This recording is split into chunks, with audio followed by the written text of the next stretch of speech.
حسین نوجوان کو صف اول سے اٹھا لا،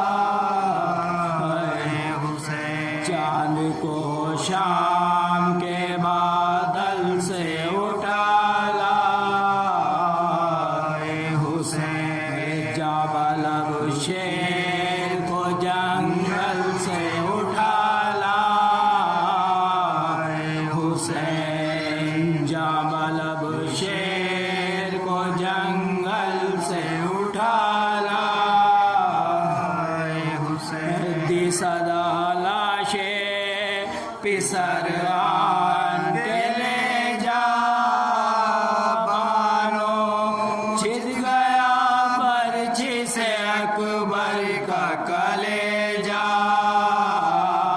بانو چھد گیا برچھی سے اکبر کا کلیجہ،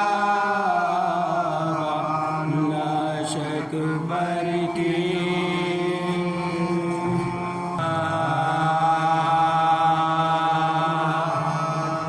جب چمن خاک میں اکبر کی جوانی کا ملا،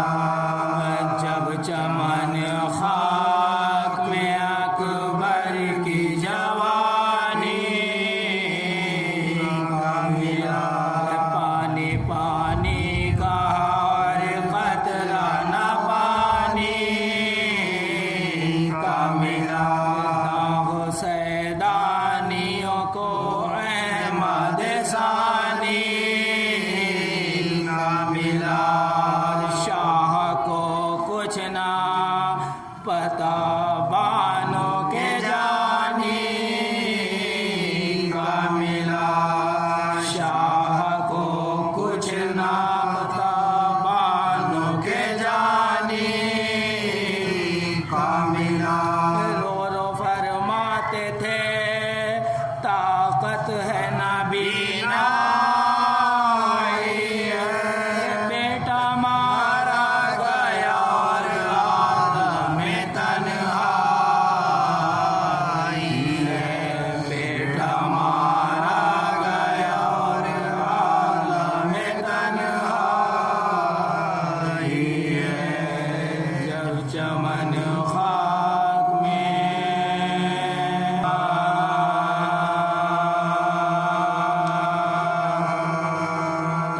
تاریخ دوسری تھی جو داخل ہوئے ایمان، تاریخ دوسری تھی جو داخل ہوئے ایمان، اور تیسری کی صبح سے آئی سپاہی شام، چوتھی کو ہوئی شمر کے آنے کی دھوم، اور پانچویں کو دشتے بلا بھر گیا، اور پانچویں کو دشتے بلا بھر گیا، نرغا کیا چھٹی کو شہ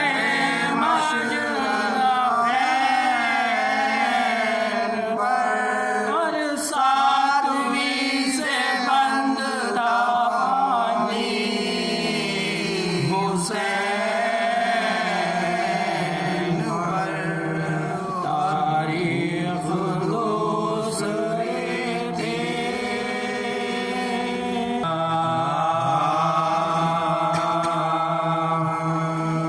جب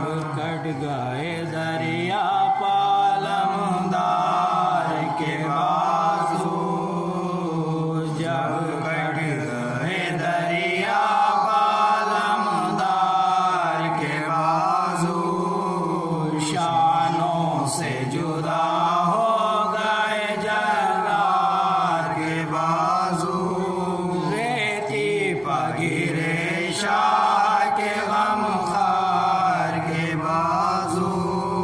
ترانے لگے سید ابرار کے بازو ترانے لگے سید ابرار کے بازو رنگ اڑ گیا تصویریں علم ہو گئے شابی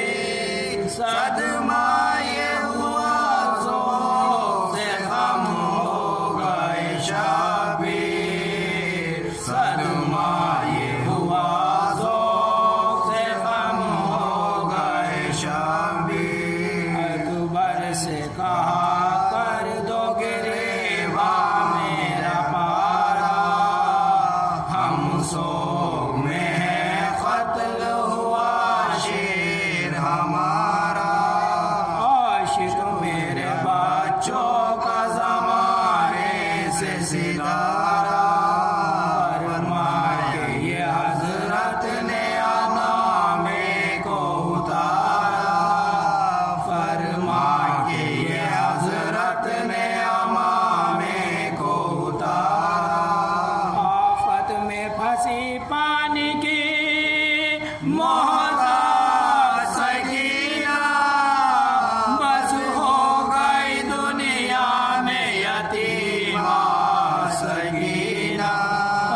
بس ہو گئی دنیا میں یتیمہ سکینہ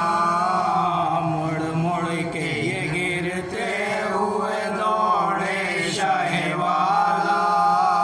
سنبھلے کبھی خود اور کبھی اکبر نے سنبھالا تھا سینہ اقدس میں کلے جاتا ہو بالا چلاتے تھے ہائے ہائے میری آغوش کا بالا چلاتے تھے ہائے ہائے میری آغوش کا بالا آگے کبھی چلتے کبھی پھر پڑتے تھے شابی گھبرا کے ہر ایک لاش گر پڑتے تھے شابی گھبرا کے ہر ایک لاش گر پڑتے تھے شابی کہتے تھے اٹھا کر یہ علی اکبر زیجا دریا کی ترائی تو ابھی دور ہے آشا فرماتے تھے آنکھوں میں بصارت نہیں ہے عباس علی کھو گئے دنیا سے ہمیشہ عباس علی کھو گئے دنیا سے ہمیشہ کھینچیں گے تلوار جو راستہ نہ ملے گا اکبر ہمیں کیا بھائی کا لاشا نہ ملے گا اکبر ہمیں کیا بھائی کا لاشا نہ ملے گا حضرت کو سنبھالے ہوئے دریا پا جو لائے عباس علمدار سسکتے نظر آئے اکبر نے کٹے ہاتھ تڑائی سے پائے بھائی کو خدا بھائی کا لاشا نہ دکھائے بھائی کو خدا بھائی کا لاشا نہ دکھائے جھکنے جو لگے کانپ کے گش کر گئے شبیر ثابت علی اکبر بہوا مر گئے شبیر ثابت علی اکبر بہوا مر گئے شبیر جب کٹ گئے دریا پار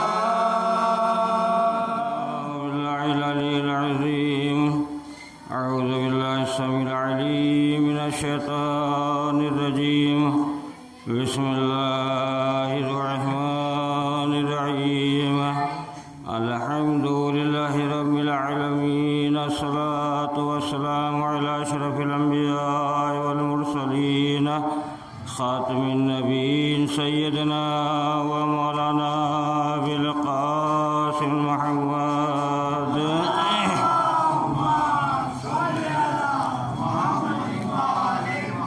وآله الطيبين الطاهرين المعصومين المنتجبين ولعنة الله على أعدائهم أجمعين من يومنا هذا إلى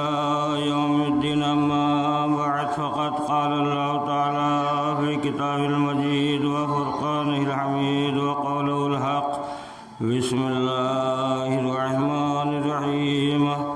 تعاونوا على البر والتقوى ولا تعاونوا على الإثم والعدوان. صلوات پڑھ دے محمد وآل محمد پر.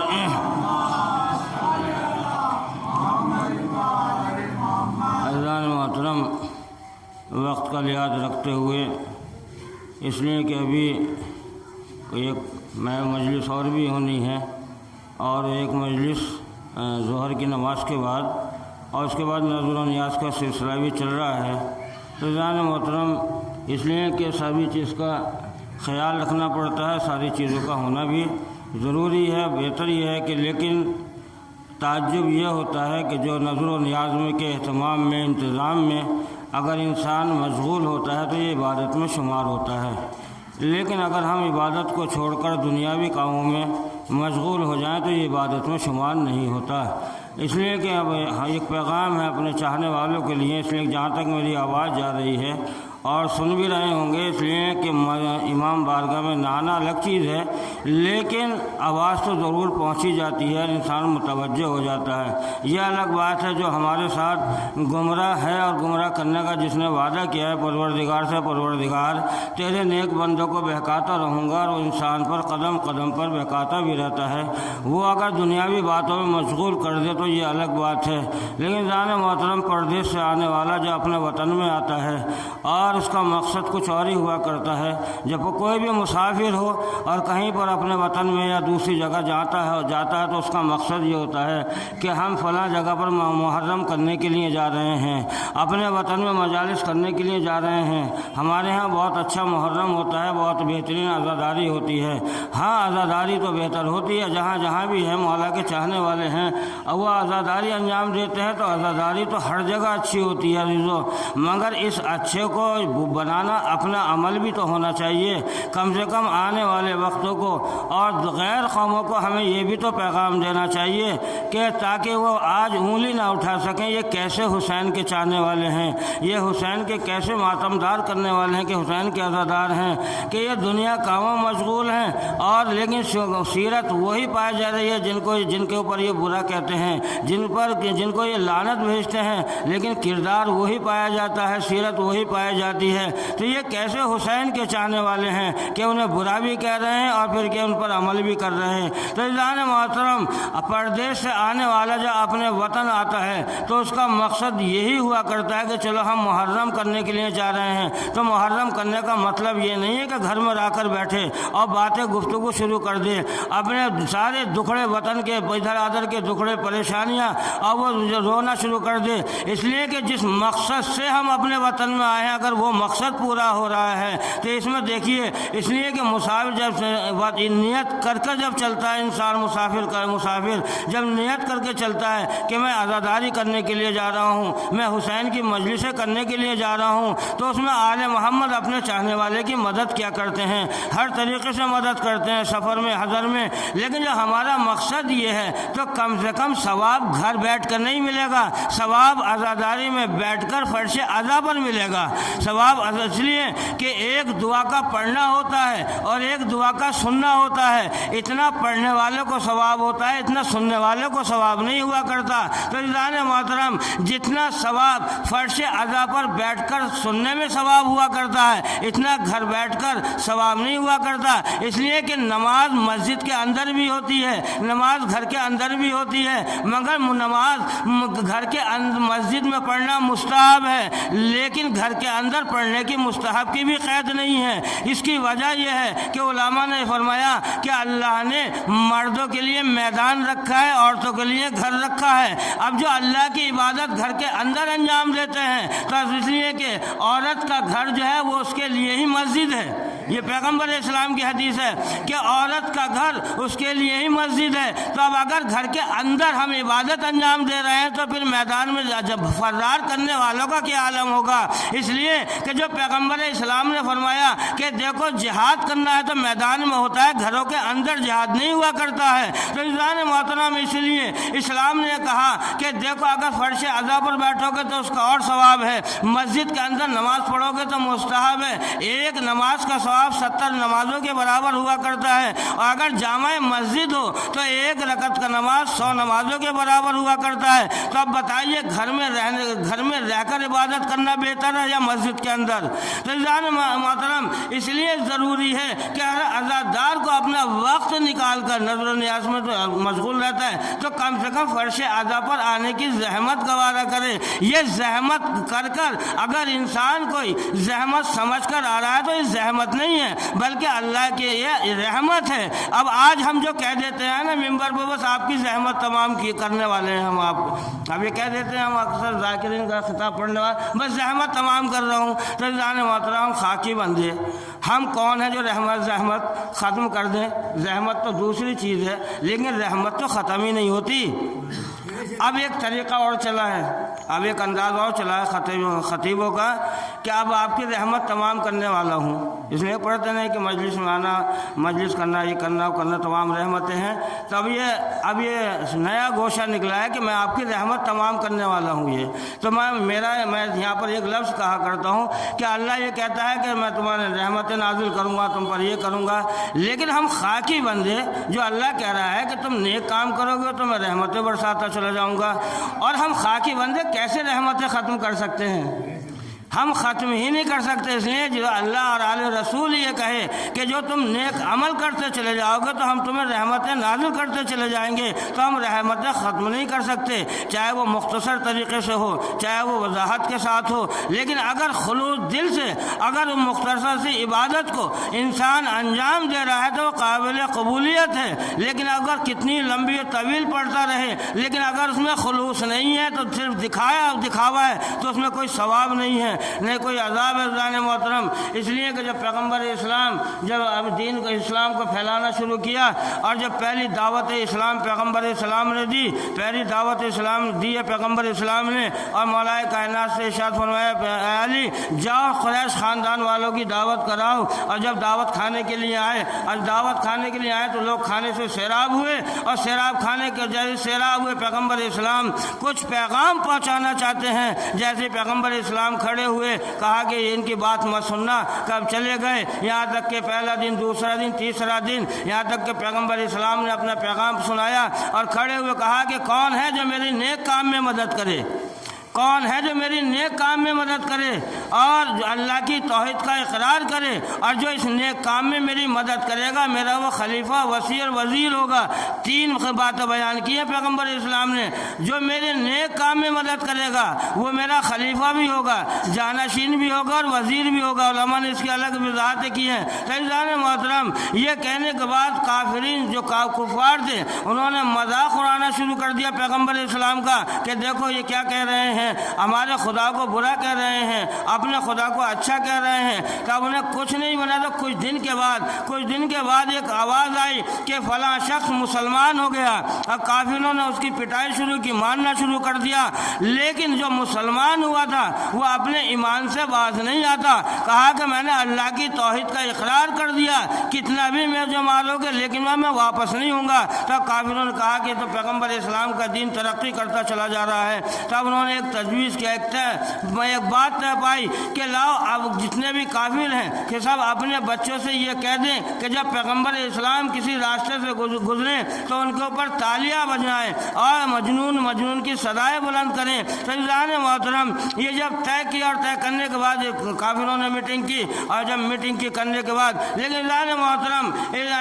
بچہ کوئی بھی ہو، ہر ایک بچہ شریر ہوا کرتا ہے، ہر بچہ شریر ہوا کرتا ہے، چاہے وہ کسی کے گھر کا بھی بچہ ہو، چاہے وہ ڈاکٹر کے یہاں کا بچہ ہو، چاہے وہ عالم کے یہاں کا بچہ ہو، چاہے وہ مفتی کے یہاں کا بچہ ہو، چاہے وہ انجینئر کے یہاں کا بچہ ہو، لیکن بدتمیز شریر ضرور ہوا کرتا ہے۔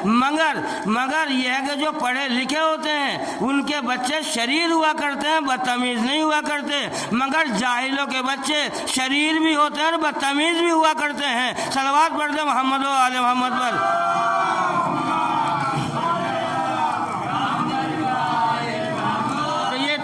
کافروں نے کہ جب پیغمبر اسلام گزرے تو تالیاں بجانا، اور جب پیغمبر اسلام وہاں سے گزرنے کے بعد اب انہوں نے بچے گھر سے نکلے، اور جب بچوں نے تالیاں بجانا شروع کی اور مجنون کی آوازیں بلند کرنا کی، اب جو رسول اسلام کے ساتھ میں جو بچہ چل رہا تھا یعنی مولا کائنات پیچھے چل رہے تھے، ایک مرتبہ مڑے اور مڑ کر کہا کہ رسول کے ساتھ میں گستاخی نہ کرو۔ تو ایک مرتبہ عرب جو تگڑا تھا، زبردست تھا، وہ سامنے آیا، کہا کہ یہ اکیلا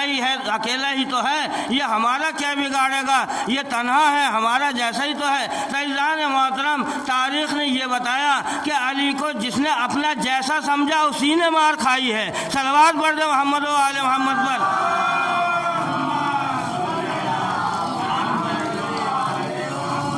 تاریخ نے لکھا کہ جیسے ہی وہ عرب زبردست لڑکا آگے بڑھا، مولا کائنات کے اوپر ہاتھ اٹھایا تو ہاتھ ہوا میں لہرا کر رہ گیا، کوئی اثر نہ ہوا۔ جب مولا کائنات سے برداشت نہ ہوا تو اب مولا کائنات کو جو اس کے تماچا رسید کیا، گر گیا۔ گرنے کے بعد اس کی مدد کے لیے اور آئے، وہ پٹے، اس کی مدد کی، یہاں تک کہ 100-150 بچے اس کی مدد کے لیے آ گئے۔ اب علی جو ہے وہ پٹائی کرتے چلے جا رہے ہیں، کسی کا دانت ٹوٹا، کسی کا ہاتھ ٹوٹا، کسی کا پیر ٹوٹا، کسی کے منہ سے خون نکل رہا ہے۔ اب یہ آڑے ترچھے لولے لنگڑے ہو کر بھاگے، ارے یہ تو بچے ہیں، بڑے بڑے میدان چھوڑ کر چلے گئے علی کے مقابلے سے۔ صلوات پڑھ دیں محمد و آل محمد پر۔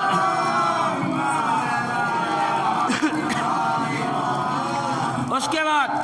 جان محترم یہ گھر پر آئے، اچھے بچے کی فطرت بھی یہ ہوتی ہے، کسی کا بھی بچہ ہو جب باہر پڑ جاتا ہے تو وہ اپنی غلطی نہیں بتاتا، آ کر یہ اپنی غلطی نہیں بتاتا آ کر ماں باپ سے، بلکہ ماں سے کہتا ہے کہ تو ہم فلاں جگہ کھڑے تھے، اس نے ہماری پٹائی کر دی۔ اور یہی عرب کی عورتوں نے کیا، جب بچے گئے اور جانے کے بعد کہا کہ ہم وہاں پر کھڑے تھے، علی نے ہمارے گھونسا مار دیا، ہم وہاں پر کھڑے تھے، علی نے ہمیں پٹک دیا۔ تو اب اللہ نے محترم، اب جب عورت کو غصہ آتا ہے تو وہ کوستی ہے، اور جب مرد کو غصہ آتا ہے تو لڑنے پر آمادہ ہو جاتا ہے۔ اب انہوں نے عورتوں نے اپنی زبان میں، اس لیے کہ مسلمان عورتیں تو ہے نہیں جو کہیں گی یا رسول اللہ یا اللہ، اب انہوں نے اپنی زبان میں فریاد کرنا شروع کی، اے لات تم علی کا سر پھوڑ دو، اے حبل علی تم علی کا ہاتھ توڑ دو، اے عتبہ تم علی کو پٹک دو۔ لیکن زبان حال سے وہ خود فریاد کر رہے ہوں گے، کہہ رہے ہم سے کیا فریاد کر رہی ہو، ہم تو خود ہی اپنی خیر منا رہے ہیں، جس دن علی ادھر سے گزر گئے تو ہم ہی دکھائی نہیں دیں گے، ہم ہی دکھائی نہیں دیں گے۔ ایک مرتبہ جب یہ واقعہ ہوا اور ہونے کے بعد اب جب مرد رات کو آئے، عورتوں نے پوری ہسٹری سنانے کے بعد کہ آپ کا بیٹا وہاں کھڑا ہوا تھا، اب یہ مرد جتنے بھی تھے پیغمبر مولا کائنات کے جناب ابو طالب کی خدمت میں پہنچنے کے بعد جناب ابو طالب سے کہا کہ دیکھو تمہارے بیٹے نے ہمارے بیٹے کی پٹائی کی ہے، اس طریقے سے زخم کر دیا ہے۔ ایک مرتبہ کتنا مزاج شناخت سے جو بیٹا باپ کے یعنی باپ اپنے بیٹے کے مزاج کو پہچان کر بتا رہا ہے۔ تو ایک مرتبہ جناب ابو طالب کہتے ہیں، اے کافرو، میں نے تمہاری بات کو سن لیا ہے، تم نے اپنا پیغام پہنچایا، میں نے اس بات کو سنا، مگر یاد رکھو دنیا دشمنی محمد چھوڑ دے تو میرا علی ہاتھ اٹھانا چھوڑ دے گا۔ یعنی ابو طالب نے یہ واضح کر دیا، جو بھی پیغمبر اسلام پر ہاتھ اٹھائے گا یہ علی اس ہاتھ کو کاٹتا چلا جائے گا۔ صلوات پڑھ دے محمد و آل محمد پر۔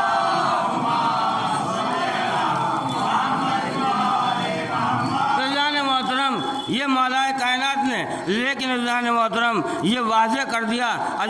جناب ابو طالب نے اپنے بیٹے کا مزاج بھی بتا دیا کہ دیکھو لوگ کیسے ہوتے ہیں اور یہ دیکھو علی کے چاہنے والے کیسے ہوتے ہیں۔ اس لیے کہ دنیا کہے نازیبا الفاظ استعمال کرتے رہے، لیکن جناب ابو طالب وہ ہستی کا نام ہے جسے محسن اسلام کہا جاتا ہے، اور کربلا میں سب سے زیادہ اولاد جناب ابو طالب ہی کی تو قربان ہوئی ہے۔ کربلا کے اندر ایک صلوات پڑھ دی محمد و آل محمد پر۔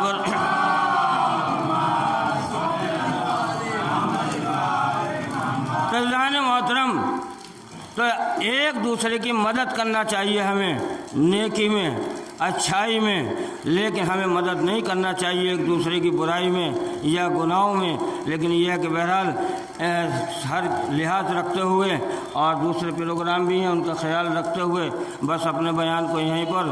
اور اس کے بعد لیکن آج 7 محرم عزاداران مظلوم کربلا، مجھے جناب قاسم کے مصائب نہیں پڑھنا ہے، اس لیے کہ آپ انشاءاللہ رات کو بھی اور مجالس میں سنتے رہیں گے۔ لیکن آج وہ تاریخ ہے کہ خیموں میں اللہ تعالی کی صدائیں بلند ہو رہی ہیں۔ بس ایک پیاس سے تھوڑا سا واقعہ آپ لوگوں کے لیے انشاءاللہ آپ محظوظ ہوں گے، گریہ کریں گے، اس لیے کہ جناب سکینہ سے روایت عزاداران مظلوم کربلا آج کی تاریخ عجیب تاریخ ہے، اس لیے کہ آج جناب قاسم سے بھی منسوب ہے، لیکن آج کی تاریخ وہ 7 محرم سے خیموں میں پانی موجود نہیں تھا، پانی موجود نہیں تھا، اللہ تعالیٰ کی صدائیں بلند تھیں، اس لیے کہ تاریخ نے لکھا، مقاتل نے لکھا کہ عباس علمدار علیہ السلام خیموں کے دروازوں پر جاتے تھے اور واپس آ جاتے تھے، اندر داخل نہیں ہوتے تھے۔ اب بعض مقاتل نے یہاں تک لکھا کہ عباس علمدار علیہ السلام نے 8 محرم سے خیموں میں جانا بند کر دیا تھا، اس لیے کہ بچے پیاس کی وجہ سے زمین پر تڑپتے تھے، گریہ کرتے تھے، اس قدر پیاس تھی عزاداران مظلومہ کربلا، بس پیاس۔ جناب سکینہ فرماتی ہیں کہ جب 9 محرم آئی اور 9 محرم آنے کے بعد دن گزر گیا، رات آئی اور پیاس سے بے چین ہو رہی تھی، پیاس برداشت نہیں ہو رہی تھی، تو ایک مرتبہ میں نے سوچا کہ میں پھوپھی زینب کے خیمے میں جاؤں، شاید ہو سکتا ہے کہ کچھ پانی مل جائے۔ اور جیسے میں پھوپھی زینب کے خیمے میں گئی تو وہاں جا کر میں نے عجیب منظر دیکھا کہ جناب پھوپھی زینب کی گود میں چھوٹا بھیا علی اصغر موجود ہے، لیکن گریہ کر رہی ہیں جناب زینب، اور علی اصغر جو ہے وہ تڑپ رہے ہیں، گریہ کر رہے ہیں، اور میری پھوپھی زینب پیاس کی وجہ سے کبھی بیٹھ جاتی ہیں، کبھی کھڑی ہو جاتی ہیں، کبھی بیٹھ جاتی ہیں، کبھی کھڑی ہو جاتی ہیں، اور بھیا علی اصغر سے کہتی ہیں بیٹا گریہ نہ کر، گریہ نہ کر۔ اس کے بعد کہتی ہیں بیٹا علی اصغر سب انا لکے صبرون، کہ اے میرے بیٹا انا لکا صبرون، اے میرا بیٹا علی اصغر کہ تجھے صبر بھی کس طریقے سے آئے گا، اس لیے کہ پیاسی اس قدر ہے۔ اس کے بعد جناب سکینہ نے عجیب جملہ فرمایا، اس کے بعد جناب سکینہ کہتی ہیں کہ میرا بھیا علی اصغر پھوپھی زینب کی گود میں اس طریقے سے تڑپ رہا تھا جس طرح پانی میں مچھلی تڑپتی ہے، کہ پیاس برداشت نہیں ہو رہی تھی۔ اس کے بعد جب میں نے دیکھا کہ پانی نہیں ہے تو ایک مرتبہ کہ جناب زینب ساتھ آئیں، ساتھ کہ شاید انصار کے خیموں میں پانی مل جائے، انصار کے خیموں میں آئے لیکن وہاں بھی پانی موجود نہیں تھا۔ اب میرے ساتھ میں 20 لڑکے یا لڑکے اور لڑکیاں اور ساتھ ہو گئیں، اور جناب زینب سے فرما رہی ہیں ارے ہم پیاسے ہیں، پیاس برداشت نہیں ہو رہی ہے۔ تو ایک مرتبہ گریہ کی آواز، رونے کی آواز، پیاس کی آواز کو بریر حمدانی نے سن لیا، اور بریر حمدانی نے سنا، گریہ کرنے لگے، تڑپ گئے، اپنے ساتھیوں سے کہا اے صحابیوں، اے حسین کے چاہنے والوں، ہماری زندگی سے کیا فائدہ، ہمارے جینے کا کیا فائدہ، ارے خاندان رسالت پیاس سے تڑپ رہی ہے اور ہم زندہ ہیں، ہمیں زندہ رہنے کا حق نہیں ہے۔ ایک مرتبہ تاریخ نے لکھا کہ 4 آدمی بریر حمدانی کے ساتھ شریک ہوئے اور کہا کہ چلو ابھی پانی لے کر آتے ہیں، ہم خاندان رسالت کو پیاس سے تڑپنے نہیں دیں گے۔ اور جناب سکینہ فرماتی ہیں کہ ہمیں ایسا معلوم ہو رہا تھا کہ ہمیں موت آ جائے گی اس پیاس کی وجہ سے، کہ ہم مر جائیں گے، اب زندہ نہیں رہیں گے۔ لیکن بریر حمدانی نے سنا، مشک لے کر دریا کی طرف چلے، جب مشک لے کر پہنچنے کے بعد دشمنوں کو آہٹ محسوس ہوئی، کہا دریا پہ کون ہے، کہ میں بریر حمدانی ہوں۔ تو ایک مرتبہ دشمنوں کی آواز آئی ہے بریر حمدانی تم پانی پی سکتے ہو مگر حسین یا حسین کے بچوں کے لیے پانی نہیں لے جا سکتے، اس لیے کہ ہم نے ان کے لیے حرام قرار دے دیا ہے۔ زدان مظلوم کربلا، کتنا ظلم تھا ان کربلا والوں پر، ہر طریقے سے ظلم ہو رہا تھا۔ ایک مرتبہ بریر نے کہا کہ ہم پانی نہیں پیئیں گے جب تک بچے سیراب نہیں ہو جائیں گے، کہ ہم پانی لیں گے،